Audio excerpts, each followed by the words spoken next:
The first thing that I think about what makes the Arctic such a special destination is when you get up close and personal with the ice and with the wildlife, and the landscapes are vast. It's hard to describe. I just can't reiterate enough how amazing the paddling is. It's really, really fantastic. For me, it's really one of the most exciting ways to explore the world.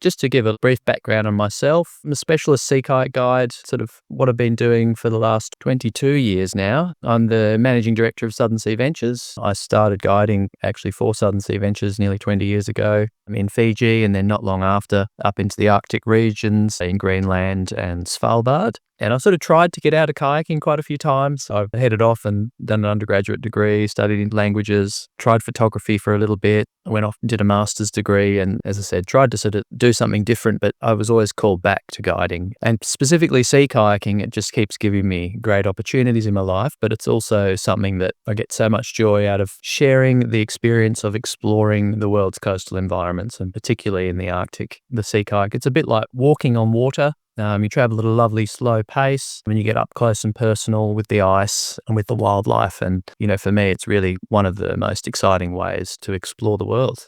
Today, I'm going to just go through some details around what makes the Arctic such a special destination and such a special area. I'll talk a bit in more detail about Svalbard in particular, and also West Greenland. What's there? What can you see? Why would you go to these places? And what we're doing specifically, what we're actually doing there in terms of trips. Try and sort of do a little bit of a compare and contrast, because they are quite different areas while still in the Arctic. We'll be talking a bit about the differences between the two areas, and then also go into some detail around our equipment, how the programs work, and what sort of things you need, and also who would enjoy the trips and who they're most suitable for. And then, of course, a little bit of detail specifically on our trips. But before we go into the detail, I just want to touch on where we're talking about. So some people may know exactly, or may already have been to Greenland or Svalbard, but for others, they may not. So just to point out, this is the Svalbard archipelago. It's a long way north, and this is the Arctic Ocean, so the vast frozen ocean in the north. And of course, Greenland, this is just here, just this Iceland here, Norway, the UK, continental Europe. And the area that we're operating in Greenland is over here and on the west coast. This is Disco Island, and this up and down this section of the coast here.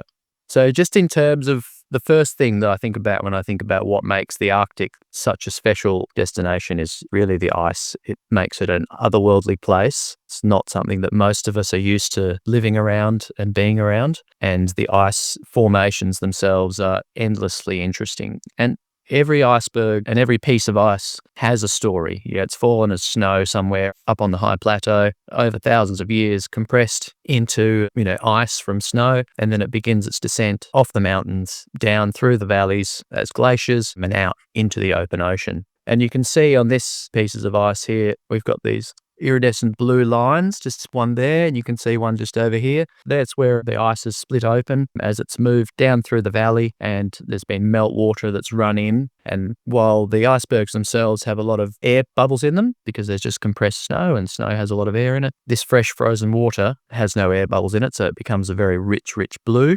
You can also see the tide lines on these icebergs. At some point, this has been the waterline, at some point this has been the waterline, and at some point this has been the waterline here. And now you've got a new waterline forming here, and they'll slowly fall apart and break down into little pieces. And you can see then as they break down, they start to create these new shapes and forms. Now this one here, as I said, some of that ice freezes and becomes a deeper, rich blue. That would be like this piece of ice here. It's a rich blue color, and you can see all these sort of runnels, where basically what's happened is the air is released from the ice as it melts. It's running down these, like a little runnel like this. You can see it on the side of this piece of ice very well, and it creates these grooves all through the ice. Now this piece of ice, a lot of the air's been released from it, and it's then frozen, and this piece is flipped right over and is on the way to breaking down like this. You can see it's falling into these quite amazing shapes. The ice is always very diverse shapes and colours, and it's one of the things that really makes the Arctic such a special place to explore. The other thing is the light. Now, if you haven't been ever in the far north, I'm sure you know, but there are periods of time, particularly, July through August, we have 24 hours of daylight, so the sun never sets, which makes adventuring very exciting because you can adventure anytime and all the time. And it's actually one of the challenges for a guide if you're working for months in the Arctic is you tend to not get a lot of sleep.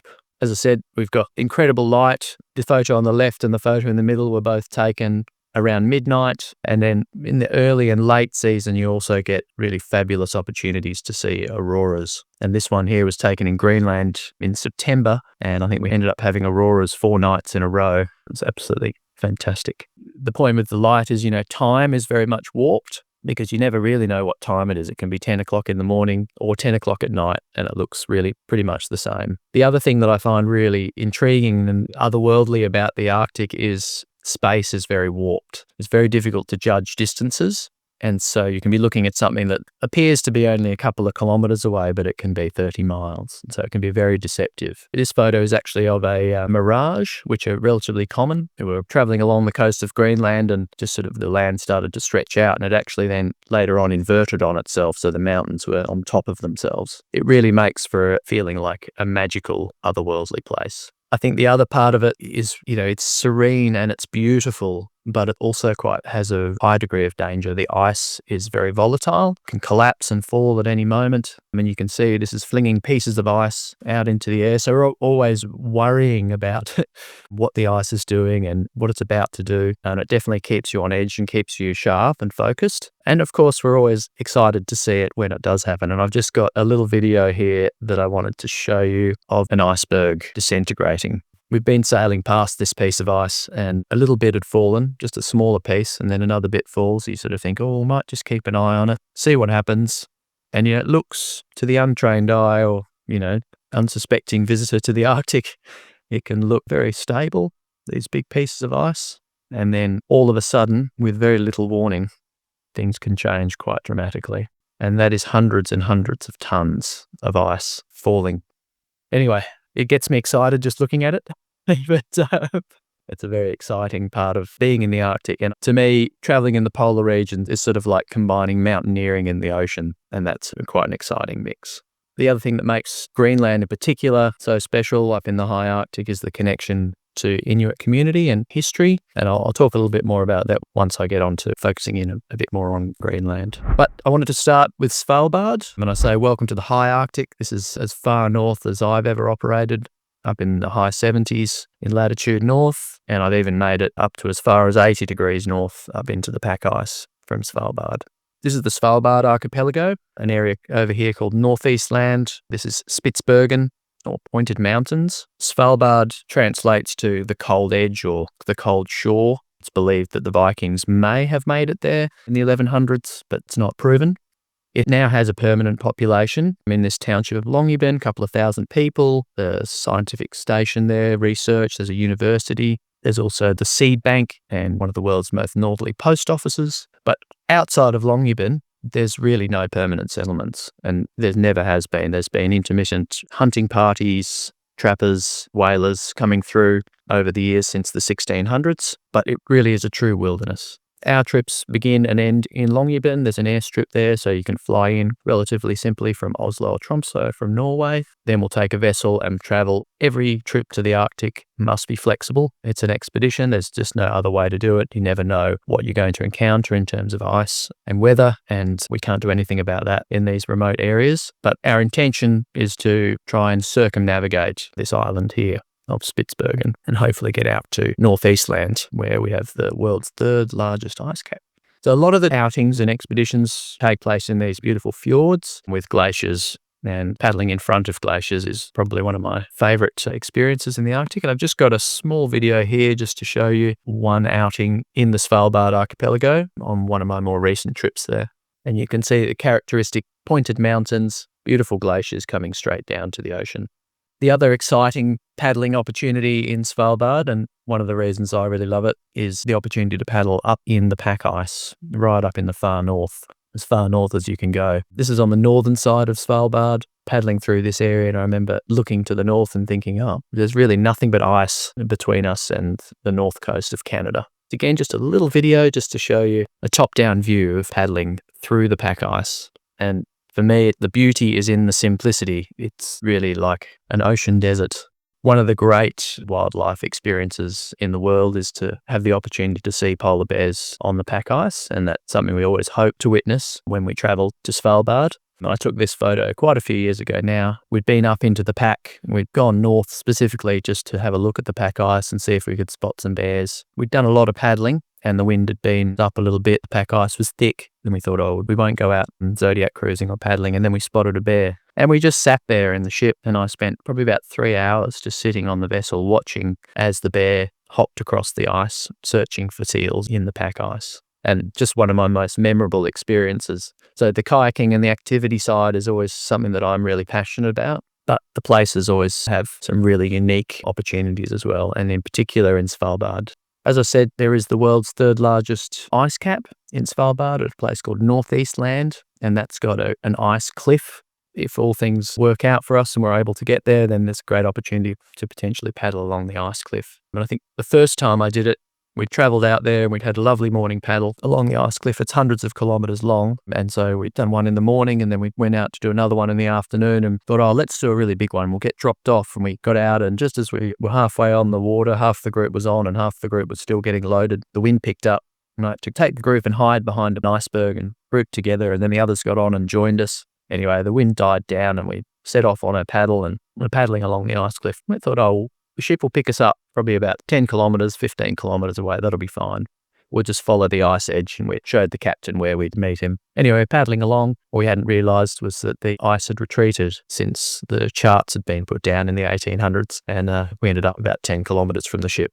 They came and picked us up. But there's always adventure to be had in the Arctic and in Svalbard. Svalbard, as well as polar bears, obviously there's a great diversity of wildlife, fantastic area to see walrus, haulouts, because there's a great deal of bird life, migratory birds each year. There's Arctic fox around the bird colonies and bird cliffs. Obviously lots of seals in the area as well, in the fjords. And we tend to find that they're very unperturbed by us. So we're able to get up close and personal, operating within safe distances and guidelines. So in terms of the vessel that we use, I should sort of say, we use a vessel in Svalbard and in Greenland because it's really the best way to experience a wide area and have a comfortable base to return to at the end of each day, and have the safety as well, of course, from polar bears. In Svalbard, we use a vessel called the Polar Quest. It has a maximum of 50 passengers. It's an ice-strengthened vessel, ex-ferry, lovely, nicely refurbished. We obviously have the kayaking side of things, but for those that are not paddlers, we have a photography package as well. And there's lots of shore visits and hiking opportunities, as well as onboard lectures, zodiac cruising, and a variety of cabins. And I'll just show you a few images. We have on this vessel comfortable cabins from triple berths all the way up to the captain's suite, which has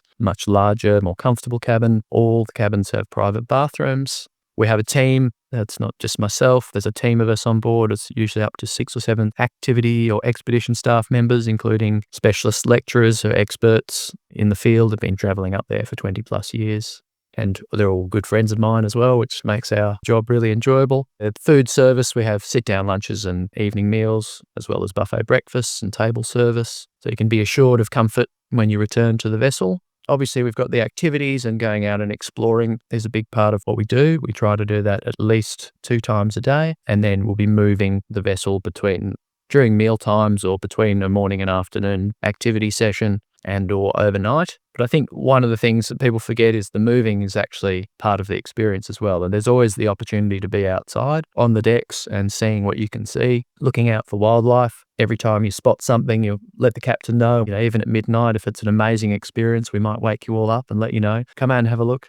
We've got easy launching areas for getting off and on the vessel. So we'll launch from the side into the Zodiacs and use the Zodiacs to transport to shore, or go for a Zodiac cruise, or use the kayaks. We also have photographic programs. So for the people who are dedicated to photography, we set aside one Zodiac so they can spend hours going around a particular piece of ice and getting just the right photo, while the others do some more kind of general exploring or kayaking. Zodiacs, they're a big part of the operation. We use them for landing on shore as well, transporting to and from little hikes. We've got, hikes ranging from comfortable, just short tundra hikes to see flowers or check out sites of interest, to more active and adventurous kind of hiking peaks. one of my first journeys to the Arctic, to Svalbard. We'd done a couple of voyages kayaking, and then they needed a rifleman. So I got to be the rifleman, and we landed at this particular location, and I was sent up high on the cliff to be the guard. So I was out there looking down the coastline to see if I could see any bears and making sure everyone was safe on shore. And I was sort of on a ridge line, so I couldn't see around this side, but I could see all the way down here. And we had someone else down the bottom here sighting this side. Anyway, we hadn't noticed, but a bear had been wandering down this gully. It was sort of wandering down and unbeknownst to me. And then, of course, one of the guys down below was keeping a good eye out, and he spotted it. And it was quick. All right, all hands, let's get off the beach and into the Zodiacs. And everybody, didn't run, of course, but piled into the Zodiacs, and off we went. And you can see everyone here moving off the shore, lots of excitement. And it's the reason that we always carry rifles when we go on shore and travel as a really tight pack, because you just never know where the bears could be. So it's one of the exciting parts about Svalbard, the opportunity to spot polar bears, and it can be a little restricted in terms of walking. We're always all together as a group. We always like to also have a bit of fun, so we'll encourage everyone that comes along to try the polar plunge. It's not as cold as it looks. And I just thought I'd finish on Svalbard with a video just to give you a real overview of what I've talked about and the place itself. You can see the vessel's moved into position, and then we'll go off for activities, head out kayaking, always traveling as a group, obviously. We have a mix of double and single kayaks. And then we have the Zodiac cruising and Zodiac support with the kayaking programs. And what that means for the Zodiac support is that we can have a more adventurous group and a more relaxed group, and we can split off into two groups if we choose, if we have differing paddling objectives or abilities. I'm also using the double and single kayaks, gives people differing opportunities. So for those people who are more experienced paddlers or just really prefer a single, we try and cater to that as well as having people in doubles. We'll have shore-based landing, so if you've decided you want to do a paddle in the morning and then do a shore hike or shore landing in the afternoon, that's always an option. The kayaking program is basically as a package, so once you sign up for the kayak program, then you can paddle whenever you like. As I said, we try to do typically one outing in the morning, one outing in the afternoon. Occasionally, we'll also do something early morning or late evening after dinner, just depending on the opportunities and the enthusiasm from the group. 24 hours of daylight, so we can really get out and explore just about any time. And this is us landing on the pack ice right up in the north. And the pack does dictate a lot of what we can do. We don't, it's not an icebreaker that we use. It's ice strengthened, so you can't just push on through all pack ice. You have to allow the pack ice to dictate where you go. But it always provides us some great opportunities. As you can see, lots of little great areas for shore landing as well, and short hikes for those that are not joining the paddling program at any particular outing. And I'll just move across to Greenland, the home of the kayak. And it really is one of the most stunning places to paddle in the world. And I feel like it's not surprising that the kayak was developed in Greenland, given the nature of the landscape there. But just very quickly, obviously, where is Greenland? It's a big place. Where are we going in Greenland? Second largest ice cap in the world. It's Iceland over here and West Greenland. And our sailing voyages will be over at Disco Island out of the township of Inuit. It's accessible with direct flights from Iceland, and also as of this year there will be flights from Newark to Nuuk, which is the capital, further to the south, and then you can take another flight directly into Inuit. So accessibility wise, it's very accessible from Europe with a short flight to Iceland, across to Greenland, and now very accessible from North America as well with flights from Newark to Nuuk and up to Inuit. As a kayak is actually an Inuit word. It's one of the Inuit words that has made its way into the English language. We use rotor-molded plastic boats because they're very hardy, very good for working in the ice and also used for transportation. But originally kayaks were built out of sealskin and bone, driftwood, and you can see these distinctive Greenland paddles, which some people do use. Rather than a sort of big fat paddle blade, they're an elongated, long, slender paddle, which is very easy on the shoulders and arms. The kayak was actually a hunting tool, and it's a men's boat traditionally, and the women would have a different type of vessel which was called an umiak, which was really a transportation boat, and they were expert navigators with that boat as well, and they would typically travel the children and their possessions in the umiak, and the men would travel in the kayaks when they moved seasonally from place to place, and the kayaks were then used for hunting as well. And they had a wide variety of harpoons and different tools that they would have on board the kayaks for hunting seals, walrus, whales, even polar bears that would be hunted from a kayak. These guys, they would know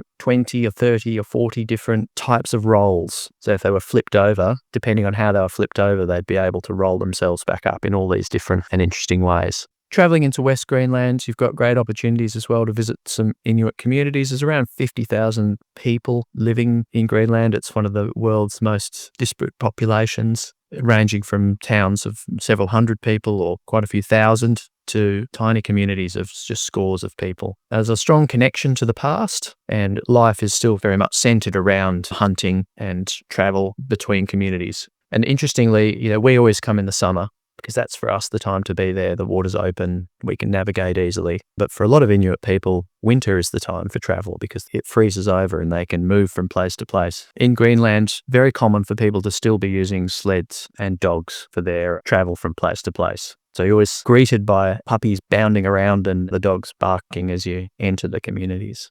For me, the big thing about Greenland is the scale. In terms of landscape, it is really magic, just out of this world. You've got huge, huge icebergs. The glaciers are absolutely massive. You can see a tiny little yacht, and this is a giant piece of ice floating. This cliff line is around 2,500 meters high, and you can see how quickly our kayaks are dwarfed by the giant pieces of ice. Because it's so open where we are, it's really fantastic for hiking. So there's lots of great hiking opportunities all through Greenland. And while it appears to be very barren, there's lots of lovely, beautiful little flowers. And this is the Niverisuck, the national flower of Greenland that you can sort of spot as you're wandering across the tundra. There are forests in Greenland as well. In the south, they can get up to meters high. Where we're traveling further north, they're often only inches high.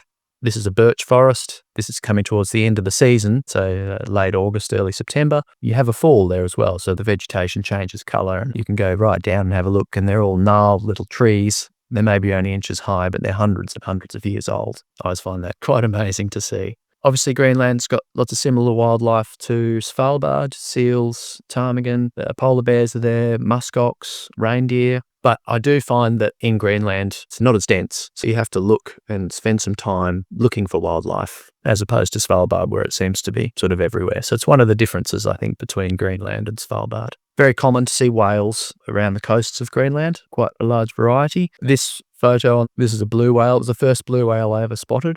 And I think it was about midnight, and we'd done our day, and I thought I'd probably okay to check out and go to bed for a little bit. I just settled in and I heard a knock on my cabin door, and one of my colleagues said, quick, you got to come out and have a look. So I ran outside and got out on deck just in time to see a blue whale surface and then drop down, and then a calf popped up beside it. And then we ended up spending about 40 minutes just watching as they just moved together along the edge of the pack ice. So there's always something magical happening, and you just never know when. And I think it's one of the things to be ready for adventure at any time in the Arctic.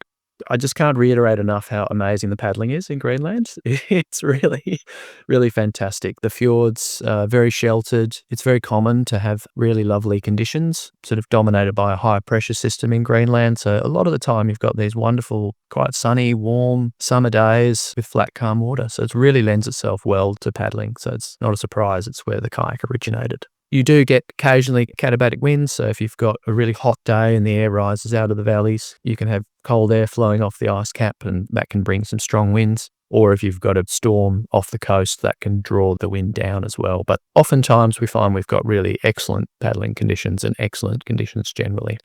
Obviously, there's contemporary Inuit people and villages and townships, but something I get a lot of joy out of is seeing this connection that they have, or where people were living in, not that long ago, really. Maybe hundreds of years ago, people were still living out very traditional lives on the coasts of Greenland. This is a tent ring. These rocks would have been used to hold down a skin tent, and there's several of these. So sort of a couple of families would have come together at this site and spent the summer here before moving on to another site, which would be a winter hut. For our adventures in West Greenland, we're using a vessel called the Elsie, much smaller than what we use in Svalbard, a maximum of 14 passengers. It's a steel-hulled sailing vessel, insulated and very warm on the inside, and very designed to be used in Arctic waters. Same sort of options with kayaking, great opportunities for hiking as well. We do short lectures and presentations on board, and also we've got a support boat, not a Zodiac, but a support vessel to transport us to and from shore and pick us up if need be. It's a sailing vessel, so when we're traveling between destinations, you can spend your time out on the deck And we often will travel at a much slower pace. And I think that's one of the great and wonderful things about sailing. And we'll often move maybe once a day to a new location, set up anchor, and spend our time in one area hiking and exploring, which is slightly different from what we do in Svalbard, where we'll often move between meals and we have 2 different locations that we'll be visiting each day. It's much more cozy. We've got twin and triple cabins with bunks. It's a homely, friendly kind of environment. This is the dining area. We've got opportunities for presentations and videos. And then we've got shared bathrooms. So it's a very familial sort of environment. It's a sailing vessel, but it's quite a large vessel. And I just wanted to show a quick video. Obviously, I think one of the great things about sailing is the quiet. We do have auxiliary engines, of course, but wherever we can, we'll use the sails to propel ourselves. And once you settle into sailing in the Arctic, you're really right down low at water level, really engaged with the environment, and you can just sit back and enjoy the journey. If you want to be involved in the sailing side of things, pulling the lines and helping rig the sails, doing watch, you may even be allowed to drive the ship if that's something you want to do. But it's a very relaxed experience, I think, and you can really get in touch with the quiet and the silence when on a sailing vessel.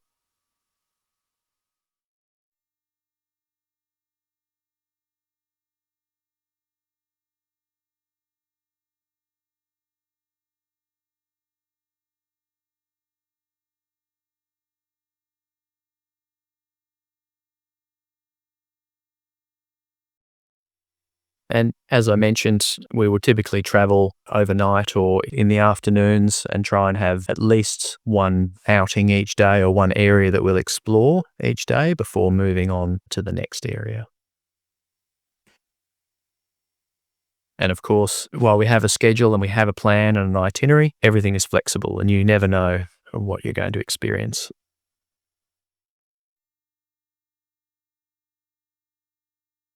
So just to give a little bit of a summary in terms of the differences between the 2 areas, I'd say Svalbard, very dense wildlife. It's one of the world's sort of great wildlife destinations. Because you're so far north, you can get up into the pack ice, and hopefully see polar bears on the pack, but at least have that opportunity to experience the pack ice. There's an interesting contemporary history with whaling and trapping and science and exploration. It really is a true wilderness area. It's a small archipelago, which means you can sort of get quite a large diversity of locations within a short space of time. For Greenland, I think for me, it's the continuing history of Inuit connection to the place that is one of the really amazing reasons to visit. The landscapes are vast. It's hard to describe the vastness when you're there. There's probably greater opportunities for hiking in Greenland because of the tundra, so it lends itself so well to hiking exploration. And of course, one of the big differences in the vessels, in Greenland, we're on a sailing vessel. It's much tighter and more familial environment. It's obviously quiet. It travels at a little bit of a slower pace versus Svalbard, where we have a larger vessel, a bit more comfort, some more services on board, and a bit of diversity in the program. So just to go into a bit more detail on the equipment, as I said, we use the vessel, so the ship, whether it be the sailing vessel or the larger vessel, to transport to a particular location, and then we'll run our activities from that location. We then have zodiacs or tenders to transport the groups either to shore or to the kayaking activity. Most of the time we can have 2 separate programs, so those for kayaking, just specifically talking about kayaking, we can have 2 separate programs, being one more adventurous and one more relaxed, which helps to sort of cater to differing abilities, as well as obviously doing shore-based landings as well. In terms of the essential equipment, number 1, you have to have a dry suit for kayaking in the Arctic, which of course we provide. You need some booties as well, wetsuit booties. The dry suit has to have socks built in so that you can step into the water without freezing your feet, and the booties provide insulation, but also protect the dry suit. And then we have gaskets, wrist and neck gaskets, to ensure that you can actually get in the water and not get wet. Underneath your dry suit, you need to have layers, so thermal top and bottom, nice thin layer, and then a mid-weight polypropylene. And then on colder days, you'd also wear probably a vest, or depending on how you cope with the cold, even a puffer jacket or something underneath. Hats, you must have more than one. Typically, I would have a nice thin hat, and then I'd have a sun hat, like a thin thermal layer, like a thin woolen hat, and then a thick woolen hat and a sun hat. And you can really just change those around depending on how warm or cold it is on any given day. When you go ashore, you need to have some gloves, spare change of clothes and a dry bag. I prefer like a insulated fisherman's glove is the perfect glove, but there are lots of different gloves that work. Pogies, if you haven't heard of pogies before, this is an absolutely essential item for kayaking in the Arctic. And you can see they're like a little sleeping bag for your hands. You slide your hand inside, put your hand around the paddle, Velcro it up, and you can use those. Really almost doesn't matter how cold it gets. You don't need gloves underneath. Your hands will remain nice and warm as you're paddling around with those pogies on. And of course, that's something that we would provide on trips. With the right equipment, doesn't matter how cold it is, you're going to have a great time. So I sort of touched on a few times, how we differentiate the programs, can cater to differing abilities, I should say. That's by using double and single kayaks, by having Zodiac support. But there's still the question that people often ask is this trip suitable for me? I would say age is no barrier. We've had people as young as 8 and as old as 80. Really what we're looking for is someone with an adventure attitude, good mobility, and a bit of baseline fitness. You don't need to be an expert kayaker, although we do have lots of people who are regular paddlers on our trips. What we suggest and what we ask you to do is just do a little bit of preparation for the trip if you haven't paddled regularly, just to be familiar with a sea kayak with a rudder. That can be a little bit different from, say, whitewater paddling or paddling on a sit on top, learning how to use a rudder and deciding whether you want to paddle with a buddy in a double kayak or in a single kayak. I just wanted to very briefly touch on this. We love the places that we go. The kayak for us is a very minimal impact way of exploring the areas. You won't set foot on land, and so it's really the lowest impact we could possibly have in the areas. We follow all guidelines. There's a group called AECO that manage basically tourism in the Arctic, and we follow their guidelines in terms of cultural and wildlife watching guidelines. So I'd really like to invite you all to join us in the Arctic. So you never know, we might see you there.